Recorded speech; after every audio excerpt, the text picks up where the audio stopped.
જગદીશભાઈ, મહર્ષિ જોશીનો સવાલ આવ્યો છે. ગેલમાં એમની પાસે 236ના એવરેજ પ્રાઇસના છે. અત્યારના લોંગ ટર્મ માટે એવરેજ કરી શકાય? અહીંયા વધારે એડિશન કરાય? અત્યારે તો ભાવ 157-58ની આસપાસ છે અને એમને તો ખરીદ્યા છે લગભગ 52 વીક હાઈના આસપાસ જ ખરીદ્યા છે. 246નો ભાવ હતો, 236માં ખરીદ્યા છે. ખાસું એવું નુકસાન એમાં જઈ રહ્યું છે. 152-51નો ભાવ રિસેન્ટલી જ પડ્યો હતો એ એનો ઓલમોસ્ટ 52 વીક લોની આસપાસ જ છે. આ કંપનીમાં અત્યારે જે રીતે ભાવ ઓઇલ એન્ડ શેરોમાં જે પ્રેશર છે એ 5th સ્ટ્રેટ સેશન છે કે આ ઓઇલ એન્ડ ગેસના લગભગ મોટાભાગના એમાં છે. એમાં સૌથી મોટો જે ભાગ ભજવી રહ્યો છે અત્યારે ટેરિફ છે.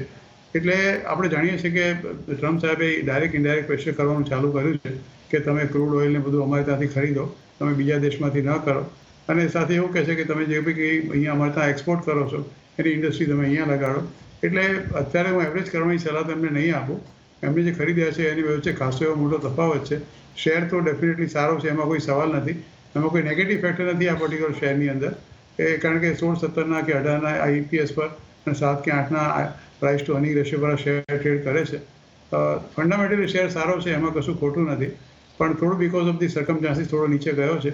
એટલે થોડું કરેક્શન કદાચ મોડમાં આવે અને અત્યારે ભાવ છે એના કરતાં થોડો ઘણો ઘટે, અર્થાત કે 150ની આસપાસ આવે તો લાંબા ગાળા માટે જો એમનો અભિગમ હોય તો ચોક્કસ એવરેજ આઉટ કરી શકે છે અને bring it the cost down અને હોલ્ડ કરી રાખે 2-1 વર્ષ માટે.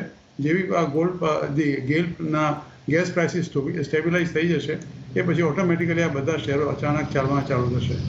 એટલે હાલ પૂરતું તો હોલ્ડ કરો. 150ની આસપાસ આવે તો તમે એવરેજ આઉટ કરો અને 1-2 વર્ષ રાહ જોવી પડશે.